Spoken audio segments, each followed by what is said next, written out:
तरपालकर कारूंझर जी कटाई वारे मामले जो सिविल जज पारां पाण मुरादो नोटिस वठी कटाई कंदड़ कंपनियुनि खे कम रोकण जो हुकुम ॾई छॾियो। जुडिशियल मैजिस्ट्रेट नंगर पारकर पाण मुरादो नोटिस वठी कारूंझर जी कटाई कंदड़ ॿिनि कंपनियुनि कोहिनूर ऐं FWO खे फौरी तौर कम बंदि करण जो शोकास नोटिस जारी करे छॾियो।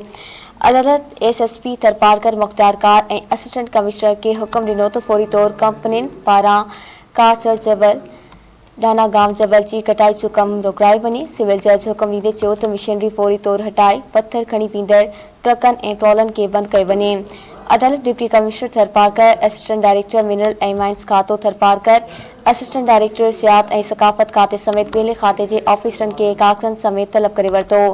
अदालत कंपनी मालिकनि खे 6 जनवरी 2022 ते ज़ाती हैसियत में पेश थी शोकास जो जवाब दाख़िल कराइण जो हुकुम ॾींदे कम बंदि कराए मशीनरी ज़ब्त करे रिपोर्टूं अदालत में जमा कराइण जो हुकुम ॾई छॾियो।